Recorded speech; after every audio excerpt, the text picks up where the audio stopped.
ঘরে যখন থাকবে পুরুষের স্বামীর আনুগত্য করে চলবে। আনুগত্য মানে পা টিপে দাও, মাথা টিপে দাও, রান্না করে দাও, এগুলো আনুগত্য না। স্বামীর প্রত্যেকটি কথা অক্ষরে অক্ষরে পালন করবে। নারীদের জান্নাতে যাওয়ার তৃতীয় কাজ বলছি ভাই, স্বামীর মতের বাইরে গিয়ে কিছু বলবে না। স্বামী যে রায়টা দেবে সেটা মাথা পেতে স্ত্রী হিসাবে, পছন্দ না হলেও স্ত্রী হিসাবে মেনে নিতে হবে। তবে শরিয়াত বিরোধী কোনো কথা বললে স্বামীর কথা মেনে নেওয়া। স্বামী যদি বলে ওই আমার বন্ধু আসছে, ওর সঙ্গে একটু চা দাও, ওর সামনে একটু গল্প করো, একটু না, হারাম, জায়েজ না। স্বামী যদি বলে আমার বন্ধুর গাড়িতে তুমি একটু চলো সামনে, আমি যাচ্ছি, হারাম, জায়েজ না। স্বামীর সেই কথাটা মেনে নেওয়া যাবে না যে কথাটা ইসলামের সঙ্গে, আল্লাহর সঙ্গে, কোরআনের সঙ্গে কন্ট্রাডিকশন হয়। আল্লাহ রাসূল একটা হুকুম করছে আর স্বামী তার খেলাফ হুকুম করছে, ওই ক্ষেত্রে স্বামীর কথা মেনে নেওয়া যাবে না। স্বামী যদি বলে তুমি আতর, খুশবু, পারফিউম মেখে চলো বাইরে যাবো, এই ক্ষেত্রে স্বামীর কথা মানা যাবে না। যেহেতু মহিলাদের জন্য খুশবু, আতর, পারফিউম ব্যবহার করে রাস্তায় বার হওয়ার পর পুরুষের শোকে সেন্ট খুশবু গ্রহণ করে, এই মহিলার জন্য এই রকম ভাবে পারফিউম ব্যবহার করা হারাম। স্বামী যদি বলে চলো বিয়ে বাড়ি যাবো, চলো মরা বাড়ি যাবো, চলো মেলায় যাবো, চলো ফাংশনে যাবো, চলো একটা অনুষ্ঠানে যাবো, তুমি ভালো করে সেজে নাও, বোরকা টোরকা পরো না। বর্তমান যুগে বোরকা ওগুলো সেকেলে, ওগুলো বস্তা পচা জিনিস, ওগুলো চলবে না। মুখটা ভালো করে মেকআপ করে, ঠোঁটে লিপস্টিক দিয়ে, ছোট্ট একটা হট ড্রেস পরে আর নিচে একটা ছোট্ট প্যান্ট পরে চলো, আমিও প্যান্ট পরবো, তুমিও প্যান্ট পরবো। আমি বলি ছাগল, বিবিকে প্যান্ট পরেছিস হাফ প্যান্ট, প্রচুর আছে। আপনি কালিয়াচকে দেখবেন, সুজাপুর দেখবেন, মালদায় দেখবেন, তারপরে কৃষ্ণনগরে দেখবেন, বহরমপুরে দেখবেন, হ্যাঁ আপনার ইটাহারে দেখবেন। শিক্ষিত ছেলে মেয়েরা যত বেশি লেখাপড়া শিখছে তত বেশি পোশাক ছোট হয়ে যাচ্ছে। নিজের স্ত্রীর জন্য কিনে দিয়েছে হাফ প্যান্ট উড়ুর উপরে, আর একটা গেঞ্জি কিনে দিয়েছে। বললাম ছাগল, তুমি শিক্ষিত হয়েছো না ছাগল গরু তৈরি হয়েছো? নিজে তুমি হাফ প্যান্ট পরে রাস্তায় ঘুরতে পারো? পারো না। তুমি নিজে একটা গেঞ্জি পরে রাস্তায় ঘুরতে পারো? পারো না। তোমার স্ত্রীকে পরিয়ে দিয়েছো, এনজয় করতে যাচ্ছে। স্বামীর সেই হুকুমটা মানা যাবে না যে হুকুমটা আল্লাহ অখুশি হয়, রাসূল অখুশি হয়। কথা মনে থাকবে ইনশাআল্লাহ। স্বামী গান শুনছে, স্ত্রীকে বলছে তুমি একটু গান শোনো, মানা যাবে না। স্ত্রী ফজরের সময় উঠছে, আজান হয়ে গেছে, আল্লাহু আকবার, আল্লাহু আকবার, স্বামী স্ত্রীর জন্য ঘুমিয়ে আছে। কি গো, ফজর আজান মানে ঘুম নাকি নামাজ? বলছেন না কেন? হ্যাঁ, নামাজের জন্য প্রস্তুতি নাও, প্রিপারেশন নাও। আজান হয়ে গেল মানে নামাজের জন্য তুমি প্রস্তুতি নাও। তুমি ঘুমাচ্ছ, এখনো ঘুমাচ্ছ, এখনো মুসলমান জাতি ঘুমাচ্ছে। ফিলিস্তিন শেষ হয়ে গেল, লেবানন শেষ হয়ে গেল, ভারতবর্ষের মসজিদগুলি বেদখল করার জন্য। আপনারা দেখেছেন নিশ্চয়ই গতকাল 500 বছরের মসজিদ, সম্রাট বাবরের নিজের হাতের তৈরি মসজিদ, সেই মসজিদকে সার্ভে করবে বলল, তলায় মন্দির পাওয়া গেছে। যত মন্দির সব মসজিদের তলায়। অবাক! সার্ভে করতে গিয়ে মুসলমানরা প্রতিবাদ করলো। 3 জন মুসলমানকে পাখির মতো নির্দোষ নির্দ্বিধায় গুলি করে শহীদ করে দিয়েছে। আপনারা খবরে দেখেছেন না? দেখেন নাই? দেখেন নাই অনেকে? হ্যাঁ, পেপার পত্রিকা একটু ফলো করবেন বাবাজিরা, আল্লাহওয়ালা ভাইরা। আজকের ফজরের সময় অনেক মুসলমান ঘুমাচ্ছে, তার দিন সম্পর্কে, দুনিয়া সম্পর্কে ধারণাই নাই। কবি বলছে, কেমন করে ঘুমাও তুমি ফজর করে কাজা, কেমন করে ঘুমাও তুমি ফজর করে কাজা, এমন তো হতে পারে জোহরে জানাজা। কেমন করে ঘুমাও তুমি, কেমন করে ঘুমাও তুমি ফজর করে কাজা, এমন তো হতে পারে জোহরে জানাজা। সকলে বলুন আজ থেকে ফজরের সালাত, ফজরের নামাজ আদায় করব, বলুন ইনশাআল্লাহ। আমার মা যারা এসেছেন, কোনদিন স্বামীর সঙ্গে তর্ক করবেন না। আপনার বড় বোন, আপনার মা বাপের বাড়ি থেকে বলে দিচ্ছে যা বলে শুনিস না, ও যা বলছে শুনবি না। আর আপনি আপনার স্বামীর সঙ্গে মুখে মুখে তর্ক করছেন না। যার স্বামী চলে গেছে, যে মাটা বিধবা হয়ে গেছে, তার কাছে গিয়ে বসে একবার জিজ্ঞাসা করুন, স্বামী চলে গেছে মানে তার মাথার উপর থেকে বট গাছের ছায়াটা চলে গেছে, এখন কি অবস্থায় সে বেঁচে আছে? খবরদার স্বামীর সঙ্গে মুখে মুখে তর্ক করো না। কিন্তু আমরা যারা ঈমান এনেছি, আমি আব্দুল্লাহ জুবায়ের বলছি, শুনুন, আগামী যে কঠিন দিন আসছে ভারতবর্ষের ঈমানদারদের জন্য, আমাদের যুবকদের হাতে লক্ষ লক্ষ টাকা ধরিয়ে দেয়া হবে, তাকে যাতে নারীর প্রতি আকৃষ্ট করা যায়, মদের দিকে আনা যায়, হারামের দিকে আনা যায়, জেনা ব্যভিচারের দিকে আনা যায়, মসজিদ থেকে, ইসলাম থেকে, দিন থেকে, কোরআন থেকে যদি সরানো যায়, যুবকদের যদি দিন ইসলাম থেকে সরিয়ে আনা যায়, আর মুসলমানদের কোনো অস্তিত্ব,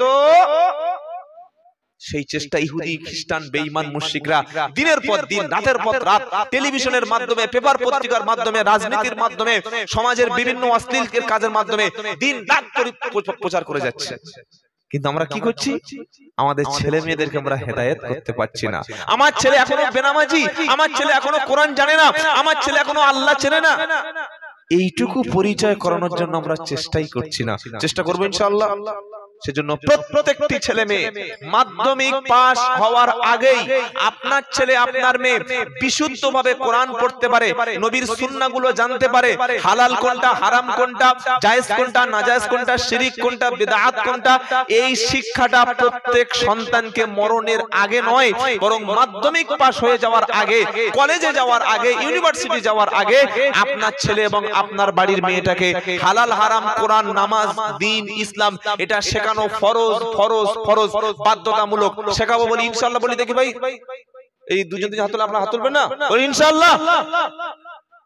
যদি না শেখাতে পারেন, আপনার ছেলে খ্রিস্টানের মেয়ে বিয়ে করবে, আপনার ঘরের মধ্যে যিশু খ্রিস্টর মূর্তি থাকবে, আপনার ঘরের মধ্যে 7 ঘন্টা বাজানো হবে, আপনি দেখবেন আর কিছু করতে পারবেন না। কেন? আপনার ছেলে, আপনার মেয়ে ইসলাম জানে না। বলে যেরকম হতে পারে, অবশ্যই অবশ্যই হতে পারে। সেজন্য আপনি দোয়া চাইবেন, রব্বানা লা তুজিগ কুলুবানা বা'দা ইয হাদাইতানা ওয়া হাব লানা মিন লাদুনকা রাহমাতান ইন্নাকা আনতাল ওয়াহ্হাব। আর আপনার ছেলে, আপনার মেয়ে যেন হেদায়েতের উপরে চলতে পারে, সেজন্য দিন-রাত পরিশ্রম করবেন ইনশাআল্লাহ। বলেন। এবার আল্লাহর নবীর একটা জীবনী শোনাই কোরআন থেকে। হযরত মুহাম্মদ সাল্লাল্লাহু আলাইহি ওয়াসাল্লাম, তিনি জন্মের পরে বাবা ছিল না, মায়ের পেটে বাবা মারা গেছে। জন্মের 6 বছর থেকে 5 বছরের মধ্যে মা মারা গেছে। এবার মানুষ হচ্ছেন, লালিত পালিত হচ্ছেন। আমাদের ছেলে মেয়ে মারা গেলে সন্তান তখন কি করে? কার কাছে থাকে? হয় মামার বাড়ি, আর তা না হলে দাদুর বাড়ি। আর দাদুর বাড়ি থাকা মানে অন্যান্য যে চাচা আছে তারা মোটেও মানে প্রশ্রয় দেয় না, মোটেও তার দেখে না। তো আল্লাহর নবী যখন বাবা মারা গেল, মুহাম্মদ সাল্লামের মাও মারা গেল, তখন দাদু আব্দুল মুত্তালিব মুহাম্মদ সাল্লামকে নিজের কাছে রাখতেন।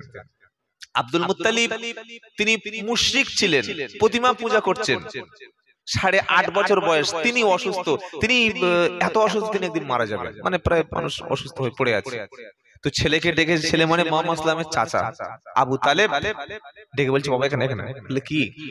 বলে আমার হাতে হাত দাও, দিয়ে শপথ করো আমার মৃত্যুর পরে আমার এই ইতিম নাতি, যার বাবা নাই মা নাই, মক্কায় কেউ নেই, সে তার থাকার, খাওয়ার, আশ্রয়ের ব্যবস্থাটা একটু তুমি করবে, একটু কথা দাও। আবু তালেব বাবা আব্দুল মুত্তালিবের হাতে হাত দিয়ে বলছেন, বাবা আমি কথা দিচ্ছি আমার ভাতিজা মুহাম্মদকে যতদিন আমি বেঁচে থাকবো খেতে কষ্ট দেব না, ঘুমানোর সময় কষ্ট দেব না, কেউ মারতে আসলে, কেউ কিছু বলতে আসলে জীবন দিয়েও রক্ষা করব। সুবহানাল্লাহ বিহামদি সুবহানাল্লাহিল আযীম। এই বলতে বলতে কিছুক্ষণ পর আব্দুল মুত্তালিব মারা গেল। এই যে চাচা আবু তালেব এত বেশি ভালোবাসতেন মুহাম্মদ সাল্লামকে, নিজের ছেলে আলী রাদিয়াল্লাহু আনহু পাশে শুইয়ে রাখতেন, পাশের বিছানায়, আর মুহাম্মদ সাল্লামকে নিজের কলিজার উপরে রাখতেন। সুবহানাল্লাহ, নিজের কাছেই রেখে দিতেন। আগে ভালো খাবার আনলে আগে মুহাম্মদ সাল্লামকে দিতেন। এত ভালোবেসেছে কদিন জানেন? প্রায় 50টা বছর এরকম ভালোবেসেছে। 50 বছর, 50 ইয়ার্স। ছেলে খেলা না। এবার এই আবু তালেব কিন্তু ঈমান আনতে পারছে না, বারবার নবী দাওয়াত দিচ্ছে, ঈমান আনতে পারছে না। আবু তালেবের মরণের সময় হয়ে আসলো, মুহাম্মদ সাল্লাল্লাহু আলাইহি ওয়াসাল্লাম শুনলো চাচা মারা যাচ্ছে। গিয়েছে, কানের কাছে গিয়ে বসে বলছে, চাচা আবু তালিব, একবার তুমি বলো লা ইলাহা ইল্লাল্লাহ, এই কলেমাটা যদি তুমি উচ্চারণ করো, আখিরাতে জাহান্নামের আযাব থেকে আমি মুহাম্মদ মুস্তাফা সাল্লাল্লাহু আলাইহি সাল্লাম আল্লাহর কাছে সুপারিশ করব। সুবহানাল্লাহ বিহামদি সুবহানাল্লাহ। পাশে বসেছিল আবু জাহাল, আব্দুল্লাহ ইবনে উমাই বসেছিল, সে কানে কানে বলল, আবু তালেব, তুমি মৃত্যুর আগে তোমার বাপ দাদার ধর্ম কি ত্যাগ করে তুমি ইসলাম গ্রহণ করবে? মুহাম্মদ সাল্লাল্লাহু আলাইহি ওয়াসাল্লাম বলল, কলেমা পড়ো, আমি তোমাকে বাঁচার রাস্তা বার করে দেব। আর আবু জাহেল কানের কাছে বলছে, খবরদার কলেমা পড়ো না, বাপ দাদার ধর্ম যেন তুমি কখনো ত্যাগ করো না। একবার মুহাম্মদ সাল্লাল্লাহু আলাইহি ওয়াসাল্লাম বলছে, একবার আবু জাহাল বলছে। এইভাবে বলতে বলতে শেষ সময়, মৃত্যুর শেষ সময়, ওই আবু তালেব বলল, আমি কলেমা পড়ব না, আমি আমার আব্বার ধর্ম আব্দুল মুত্তালিবের ধর্মের উপরে থেকে মারা গেলাম। আল্লাহর নবী মুহাম্মদ মুস্তাফা খুব চেষ্টা করছেন, বারবার হেদায়েতের জন্য চেষ্টা করছেন। পারা নাম্বার 20, পৃষ্ঠা নাম্বার 11, লাইন নাম্বার 8, আয়াত নাম্বার 56, সূরার নাম কসাস। আল্লাহ পাক মুহাম্মদকে শোনাচ্ছে, ইন্নাকা লা তাহদি মান আহাবাবতা ওয়ালাকিন্নাল্লাহা ইয়াহদি মান ইয়াশা ওয়া হুয়া আলামু বিল মুহতাদিন। আপনি যাকে ভালোবাসেন, যাকে খুশি মনে করেন, তাকে হেদায়েত করতে পারবেন না।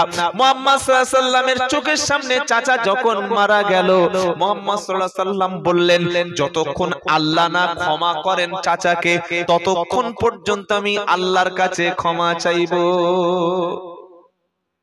খুব ভালো করে একটা পয়েন্ট লক্ষ্য রাখবেন এখান থেকে। উনি কাফের হয়েই মারা গেলেন, মুশরিক হয়ে মারা গেলেন। আর মুহাম্মদ সাল্লাল্লাহু আলাইহি সাল্লাম কি বলছেন, যে আল্লাহ আমাকে যতক্ষণ না নিষেধ করছে ক্ষমা চাইতে, ততক্ষণ চেয়ে যাও। হ্যাঁ, তো মুহাম্মদ সাল্লাল্লাহু আলাইহি সাল্লাম চাইছে, আল্লাহ ক্ষমা করো, আল্লাহ বলেই যাচ্ছে বলেই যাচ্ছে বলেই যাচ্ছে। আবার আল্লাহ পাক বলছে, পারা নাম্বার 11, পৃষ্ঠা নাম্বার 4, লাইন নাম্বার 4, আয়াত নাম্বার 113, সূরার নাম তাওবা। আর আল্লাহ বলছেন, মা কানা লিন নাবিয়্যি ওয়াল্লাযীনা আমানু আই ইয়াস্তাগফিরু লিল মুশরিকিনা ওয়ালাউ কানু উলি কুরবা মিন বা'দি মা তাবায়্যানা লাহুম আন্নাহুম আসহাবুল জাহিম। আল্লাহু আকবার। কি আশ্চর্য কথা! মা কানা লিন নবিয়্যি, নবীর জন্য কাজটা কখনো ঠিক হবে না। ওয়াল্লাযীনা আমানু, কোন ঈমানদারের জন্য এই কাজটা কখনো সঠিক হবে না। কোন কাজ? ওয়াল্লাযীনা আমানু আইয়াস্তাগফিরু লিল মুশরিকিন, কোন মুশরিকের জন্য শিরিক করে মারা যাবে। শুনছেন আপনারা? হ্যাঁ, মাজারের থেকে মাজারে সিজদা করে এসে মারা যাচ্ছে, মাজারে মান্নত করে এসে মারা যাচ্ছে, তওবা যদি না পারে, কলেমা যদি না পারে, মাজারে চুমু খেয়ে এসে মারা যাচ্ছে, মাজারে ছাগল গরু মান্নত করে এসে মারা যাচ্ছে, তওবা যদি না করে, অথবা আল্লাহর সঙ্গে অন্য কারো শরীক করে, আল্লাহ ছাড়া অন্য কোন কাউকে রুজির মালিক মনে করে, আল্লাহ ছাড়া অন্য কোন কাউকে সৃষ্টিকর্তা মনে করে, ক্ষমতাধর মনে করে, আর এই বিশ্বাস নিয়ে যদি মারা যায়, মুশরিক হয়ে যদি মারা যায়, আল্লাহ বলছেন, মা কানা লিন নবী ওয়াল্লাযীনা আমানু আইয়াস্তাগফিরু লিল মুশরিকিন। এটা নবীর জন্য ঠিক হবে না, কোন ঈমানদারদের জন্য ঠিক হবে না। কেউ যদি মুশরিক হয়ে একদম সুস্পষ্ট জাহান্নামী এই অবস্থায় মারা যায়, এমন ব্যক্তির জন্য হে নবী খবরদার তুমি কখনো ক্ষমা চাইবে না। লোকটা যদি তোমার নিকট আত্মীয় হয়, তারপরেও ক্ষমা চাইবে না।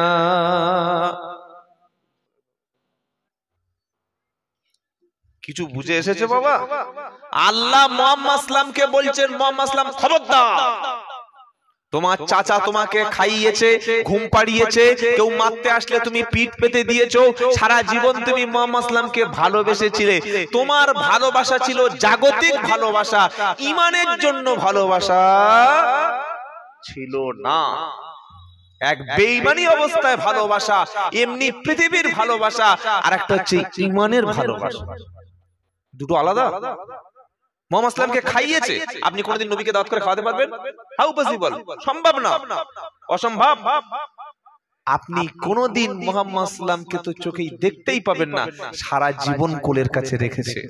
কেউ বড় কথা বলতে আসলে সঙ্গে সঙ্গে চাচা চুলে, এই কাকে বড় কথা বলছিস, আমার ভাই বরে, বেরো। কোনদিন মুহাম্মাদের বিরুদ্ধে কিছু বলবি না। কেউ মারতে আসলে হাত ভেঙে দিয়েছে, বেরো এখান থেকে, বেরো, কথা বলবি না। কেউ চোখ বার করলে চোখ তুলে নিতে গেছে। কেউ প্রতিশোধ নিতে আসলে নিজে পিঠ পেতে, মার আমাকে, মার আমার মেরে আমার পিঠ থেকে আদায় করে, মুহাম্মদ সাল্লামকে গায়ে হাত দিবি না। এটা কি কম ভালোবাসা? নিজের ছেলেকে পাশের ঘরে রাখছে। কি গো, আমাদের পাড়ায় যদি কোনো মা বিধবা হয়ে, ধরুন একটা মেয়ের বিয়ে হলো মালদা কালিয়াচক বা গঙ্গারামপুর, কি শুনছেন আপনারা, বা রায়গঞ্জ বা ইসলামপুর, বিয়ে হলো, দুই ছেলের মা, এক ছেলের মা, স্বামী মারা গেছে, মেয়েটা বাড়ি চলে আসবে না? আসবে না? আসবে। ওই বাচ্চাটাকে কেউ নিতে চাইবে না, বিধবা মায়ের দায়িত্ব আর কেউ নিচ্ছে না। কিন্তু আবু তালেব কি করলো? নিজের ছেলেকে পাশের রুমে ঘুমিয়ে রাখছে, নিজের ছেলেকে দূরে সরিয়ে অন্য বিছানায়। যতদিন মুহাম্মদ সাল্লাম, বাচ্চা 8 বছরের বাচ্চা মানে কত ছোট, কত বড়, ছোট, রাতে কেঁদে ওঠে। কি গো, 8 বছরের বাচ্চা রাতে কাঁদে না? হ্যাঁ, মা মা মা করে কেঁদে উঠেছে, আব্বা আব্বা, কিন্তু তিনি তো দেখছেন মা নাই। আবু তালেব গায়ে হাত বুলিয়ে দিচ্ছে, বাবা কাঁদিসনি, আমি তোর চাচা, আমি তোর বাবার মতো, তোর মায়ের মতো। রাতে হঠাৎ বলছে, বাবা জল খাবো, পানি খাবো। সঙ্গে সঙ্গে মুহাম্মদ সাল্লাল্লাহু আলাইহি ওয়াসাল্লাম মুখে পানি তুলে দিয়েছে। একটা পোশাক নাই, তার তো বাপ নাই যে গলা ধরে বলো আমার একটা পোশাক কিনে দাও। কি গো, আমাদের ছোট ছোট বাচ্চারা পোশাক না থাকলে বাবার গলা ধরে, বাবা একটা শীতের পোশাক কিনে দাও। মুহাম্মদ সাল্লাল্লাহু আলাইহি ওয়াসাল্লামের শীত লাগতো নাকি? লাগতো। কষ্ট কি হতো না? হতো। ক্ষুধা কি লাগতো না? লাগতো। চা হতো, চাচা আবু তালেবকে বলতো, বলার আগে, চাওয়ার আগে, কষ্টের আগে, ঘুমানোর আগে, তৃষ্ণার্ত হওয়ার আগে, চাওয়ার আগে যিনি পৌঁছে দিতেন তিনি হলেন আবু তালেব। এত ভালোবেসেছিল, এত ভালোবেসেছিল, পৃথিবীর এত ভালো কেউ বাসতে জোরে বলেন পারবে না। এই ভালোবাসাটা ছিল মানুষের ভালোবাসা, কিন্তু ঈমান আনার জন্য ভালোবাসা, ঈমানের ভালোবাসা ছিল। কি গো, কিছু কিছু লোক মাজারে পড়ে আছে, নামাজ পড়ে না, বলে আমি আমার পীরকে ভালোবাসি, পীরের পা টিপে দিচ্ছে, পীরের মাজারে ধোয়া পানি খাচ্ছে, পীরের কবরে সিজদা করছে, পীরকে খেদমত করছে। এই পরশুদিন একটা লোক আমাকে চব্বিশ ঘন্টা বললো, বলে আমি অমুক পীর সাহেবের 3 বছর খেদমত করেছি।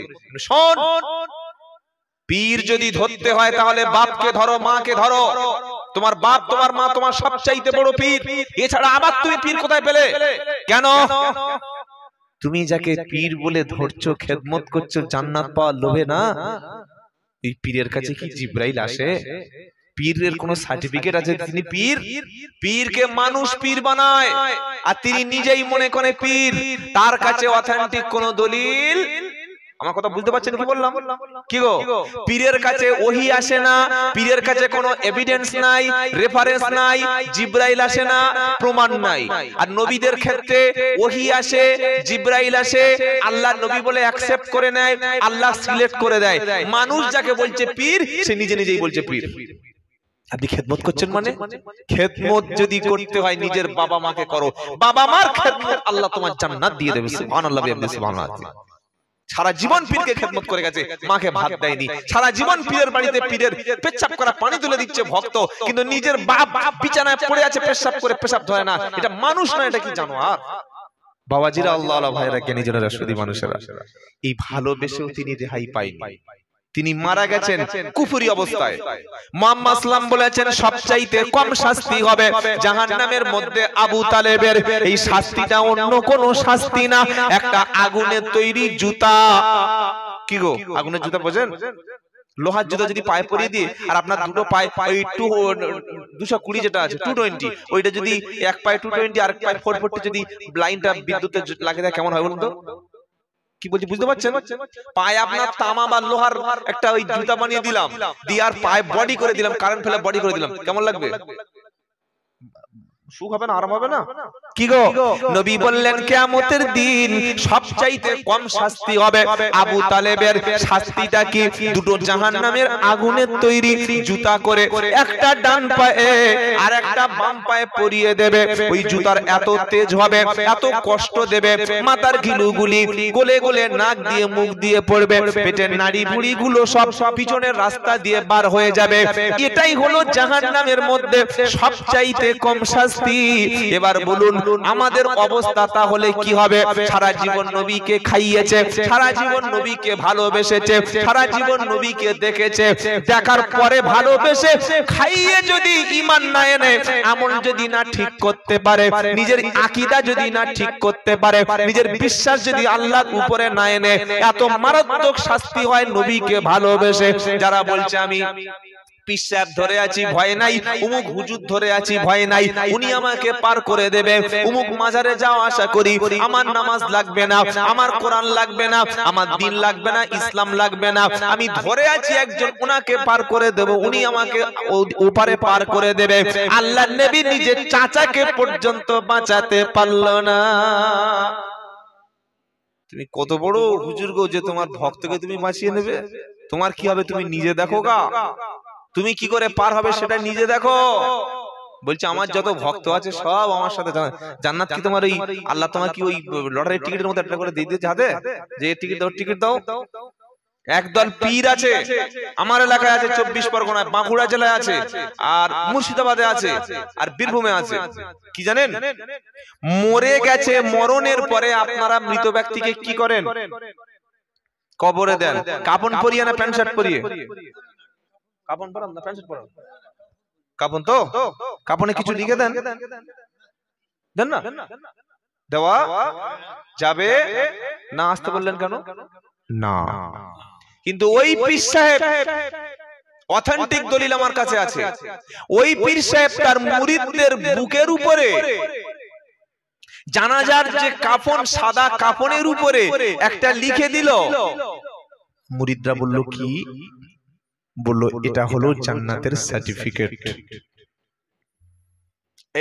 এই সার্টিফিকেট যদি কেউ দেয় আর নামাজ পড়া লাগবে কেন আমি নামাজ পড়বো আমি ঠান্ডার সময় কষ্ট করে কেন পাঁচ ওয়াক্ত নামাজ পড়তে যাব আমি কেন হালাল খাদ্য খাবো কেন সত্য কথা বলবো কেন দ্বীন ইসলামের খেদমত করব কেন মানুষকে দাওয়াত দেবো কেন মানুষকে ধর্মের কথা বলবো এই তাবলীগি জলসা কেন করব কেন আমি মানুষকে ওয়াজ নসিহত করব কেন বক্তব্য বয়ান করব কেন যদি আমার পীর সাহেব আমার বুকে লিখে দেয় জান্নাতি আচ্ছা হযরত মুহাম্মদ সাল্লাল্লাহু আলাইহি ওয়াসাল্লাম কারোর বুকে কি কাফনে লিখে দিয়েছিল জান্নাতি লিখেনি বরং আল্লাহর নবী কি বলছেন পারা নাম্বার 26 পৃষ্ঠা নাম্বার 2 লাইন নাম্বার 1 আয়াত নাম্বার 9 সূরার নাম আহকাব নবী কি বলছেন মা কুনতা আল্লাহ বলছেন মা কুনতা তাদু মা কুনতু কুল মা কুনতু বিদআম মিনার রাসূল মা আদরি মা ইফআলু বি ওয়ালা বিকুম আল্লাহ বলছেন নবী এটা তুমি বিশ্ববাসীর কাছে স্পষ্ট করে বলো মুহাম্মদ সাল্লাম বলছেন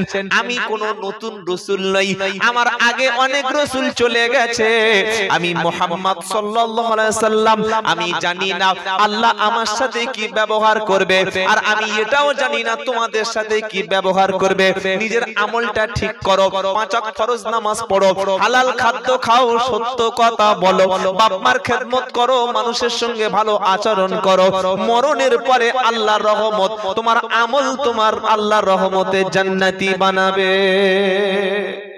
বলুন সুবহানাল্লাহি ওয়া বিহামদিহি সুবহানাল্লাহিল আযীম কোন মানুষের উপরে ভরসা করবে বাপ যেখানে ছেলে দুশমন হবে কি গো নিজের চাচা মুহাম্মদ সাল্লামকে তিনি কোন উপকার করতে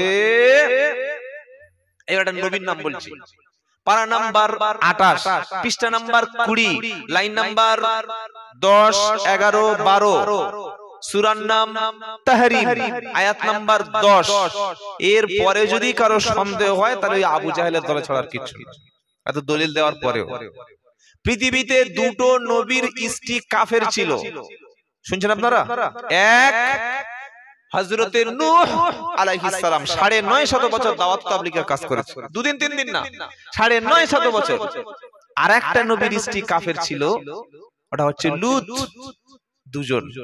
আল্লাহ বলছেন এই যে লূতের স্ত্রী নূহের স্ত্রী দুজনে কাফের হওয়ার কারণটা কি? কত বড় দুর্ভাগ্য আপনি চিন্তা করুন। নবীর ঘরে সংসার করে নবীর বিবি হিসাবে, নবীর আলিয়া হিসাবে সারা জীবন নবীর কাছে থেকেও ঈমান আনতে পারেন। এর চাইতে কষ্ট, এর চাইতে আফসোস, এর চাইতে ব্যাড লাক, এর চাইতে দুর্ভাগ্য কি হতে পারে? হ্যাঁ, নবীর ঘরে বেঈমান, নবীর ঘরে কাফের। আল্লাহু আকবার, আল্লাহু আকবার। দুজনে কাফের কেন জানেন? দরাবাল্লাহু মাসালাল লিল্লাযীনা কাফারু ইমরাআতা নূহি ওয়া ইমরাআতা লূত। কটা নবী বললাম? আয়াতের মধ্যে চলে এসেছে দরাবাল্লাহু মাসালাল লিল্লাযীনা কাফারু ইমরাআতা নূহি ওয়া ইমরাআতা লূত কানাতা তাহতা আবদাইনি মিন ইবাদিনা সালিহাইনি ফাখালাতুহুমা ফালাম ইগনিআ আনহুমা মিনাল্লাহি শাইয়্যা ওয়া কিলা দুকুলান নার মা'আদ দাখিলিন। আমার আল্লাহ বলছে কাফেরদের জন্য, অবিশ্বাসীদের জন্য দুটো নবীর স্ত্রীর দৃষ্টান্তটা তুমি শুনিয়ে দাও। একটা নবীর স্ত্রী হলো লূতের স্ত্রী, আর একটা নবীর স্ত্রী নূহের স্ত্রী। দুজনে নবীকে বিয়ে করেছে। কি গো, ভালো না বাসলে বিয়ে করে?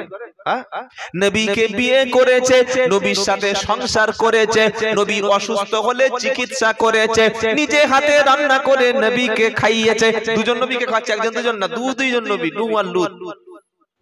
নবী অসুস্থ হলে মাথায় পানি দিয়ে শুশ্রূষা করেছে, রাতের বেলা গোটা দেহটা নবীর সঙ্গে মিলিয়ে দিয়েছে। নবীর বাচ্চা পেটে ধারণ করেছে, নবীর বাচ্চা পেশাব পায়খানা করলে পরিষ্কার করেছে। নবী হাসলে হেসেছে, নবী কাঁদলে কেঁদেছে, নবীকে খাইয়েছে, নবীকে ঘুম পাড়িয়েছে। একটা স্ত্রী স্বামীকে যতটা ভালোবাসে, লূত এবং নূহ দুজনের স্ত্রী দুজনকে ঠিক তত পরিমাণ ভালোবেসেছে। সারা জীবন নবীর সঙ্গে সুখে সংসার করেছে। নবী কষ্ট পেলে কেঁদেছে, নবী হাসি পেলে হেসেছে, নবী ব্যথা পেলে দুজন স্ত্রী সমব্যথী হয়েছে। এত ভালোবাসার পরে ফালাম ইগনিয়া ফাখানাতাহুমা, কিন্তু নবীর সঙ্গে কুফরি করেছে। কি কুফরি? অনেকে বলবেন হয়তো কি নবীর স্ত্রী জিনা করেছে। না না না, নবীর স্ত্রী কোনোদিন দুশ্চরিত্র হতে পারে না। নূহ নবীর স্ত্রীর চরিত্র ভালো ছিল, লূত নবীর স্ত্রীর চরিত্র ভালো ছিল। তারা পরকিয়া করেনি, কোন মানুষকে কখনো হেসে তার সামনে কথা বলেনি, কোন পরপুরুষকে নিয়ে আড়ালে গল্প করেনি, কারোর সঙ্গে জিনা ব্যভিচারে লিপ্ত হয়নি। তবে দুজন নবীর স্ত্রীর এতটা বেঈমানি করলো, নবীকে ভালোবেসে সারা জীবন নবীর সাথে সংসার করে নবীকে নবী বলে মেনে নিল না। আল্লাহ বলছে ফালাম ইগনিয়া আনহুমা মিনাল্লাহি শাইয়্যা, আল্লাহর আযাব থেকে, গজব থেকে নবী তাদের দুজন স্ত্রীকে কখনো বাঁচাতে পারলো না। আমি আল্লাহ বললাম কিলাত খুলান নার মা'আদ দাখিলিন, হে লূতের স্ত্রী, নূহের স্ত্রী, তোমরা জাহান্নামীদের সঙ্গে আগুনে প্রবেশ করো।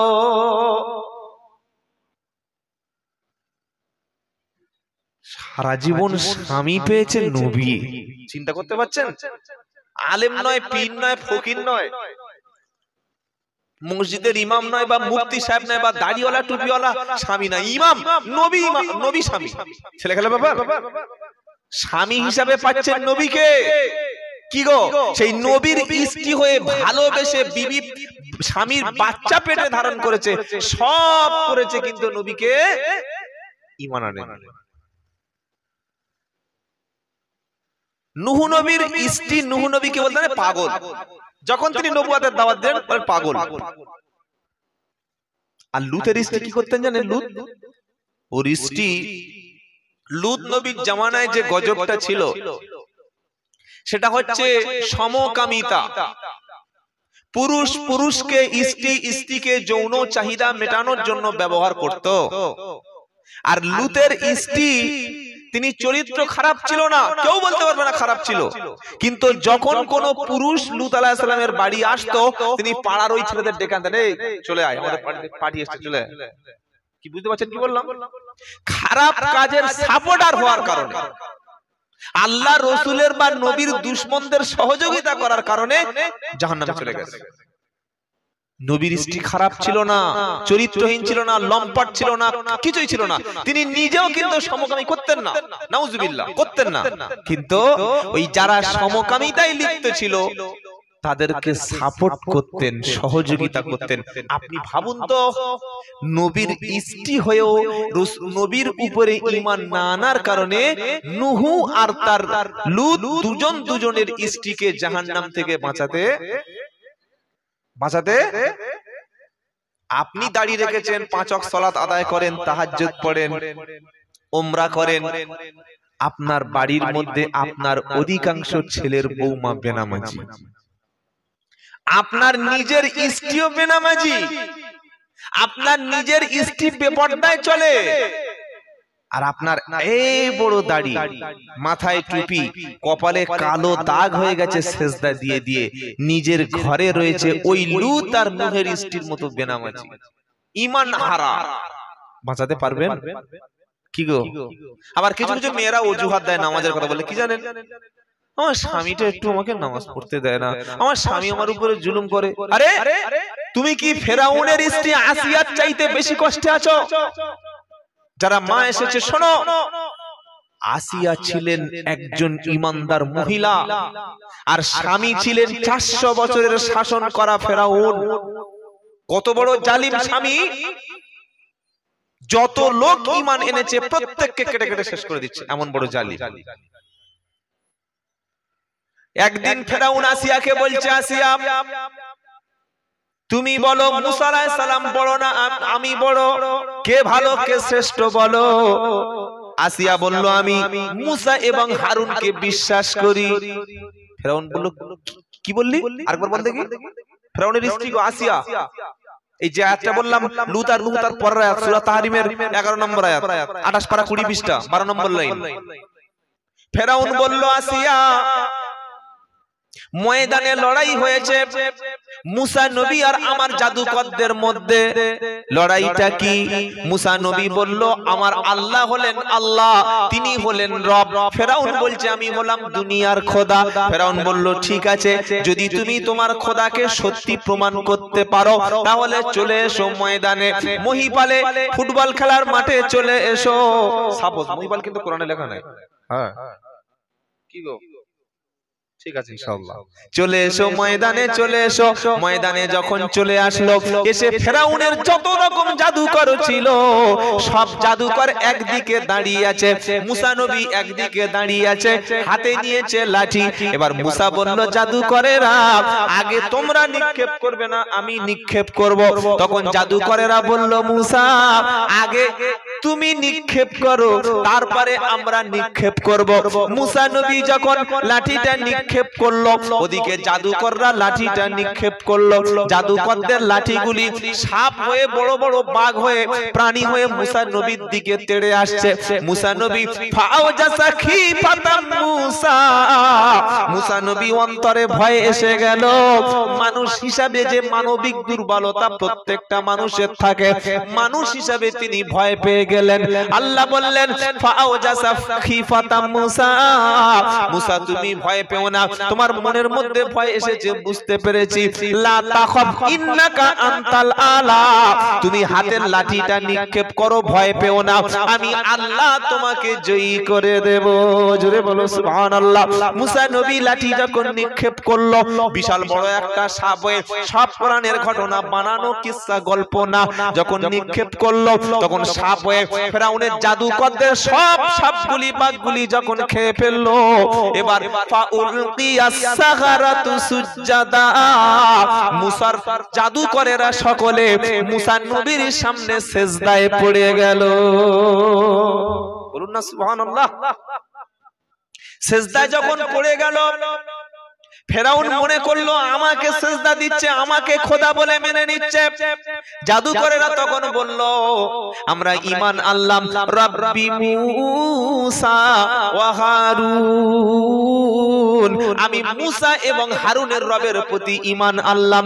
এই খবরটা যখন আসিয়ার কাছে গেল, আসিয়া তখন মূসা নবীর উপর ঈমান আনলো। স্বামী স্ত্রীকে জিজ্ঞাসা করছে ফেরাউন আসিয়াকে, বলো কে শ্রেষ্ঠ, মূসা শ্রেষ্ঠ না আমি শ্রেষ্ঠ? তখন আসিয়া বলল মূসার উপরে ঈমান আনলাম। এবার ফেরাউন তার লোক লস্কর সেনাবাহিনীকে বলল, আসিয়াকে নিয়ে পাহাড়ের পাদদেশে চলে যাও, সবচাইতে বড় পাথরটা উঁচু করে তার মাথার কাছে ধরো, শেষবারের মতো একবার জিজ্ঞাসা করো, সে যদি আমার উপর ঈমান আনে আমি তাহলে তাকে ছেড়ে দেব, আর যদি মূসার উপরে ঈমান আনে তাকে পাহাড়ের উপরে তুমি পাথর মারতে মারতে ফেলে দেবে। আসিয়াকে এইভাবে শুইয়ে দিয়েছে, উপর থেকে পাথর আসবে, মরণ যখন নিশ্চিত তিনি জানবেন মরবেন, তবুও আল্লাহর উপর থেকে ঈমান হারাবে না। আসিয়া আল্লাহর কাছে দোয়া করলেন, কি দোয়া? এবার কোরআন শোনাচ্ছে, অদরাবাল্লাহু মাসালাল লিল্লাযিনা আমানু ইমরাআতা ফিরাউন ইদ ক্বালাত রাব্বি বিনিলি ইন্দাকা বাইতান ফিল জান্নাতি ওয়া নাজ্জিনি মিন ফিরাউনা ওয়া আমালিহি ওয়া নাজ্জিনি মিনাল কওমিজ জালিমিন। মায়েরা ভালো করে শোনো, আজকে তুমি সংসারের চাপে নামাজ আদায় করছো না, সংসারের চাপে অনেক মা কোরআন পড়ে। শ্বশুর বাড়ি যখন ছিল তখন বলতো কোরআন পড়েছি, কি গো আছে না নাই? হ্যাঁ, ছেলে মোটামুটি কোরআন জানে না জানুক, আমরা ছেলের বউটাকে কোরআন আল্লাহ করে আনি, খুব চালাক আমরা। ছেলের বাপ কিছু জানে না, ছেলে কোরআন পড়তেই পারে না, কোনটা আলিফ কোনটা বা কোনটা তা কোনটা সা কিছু জানে না, পেশাব করে পানি নেয় না। ও বলছে আমার একদম ভালো পর্দাওয়ালা মেয়ে চাই।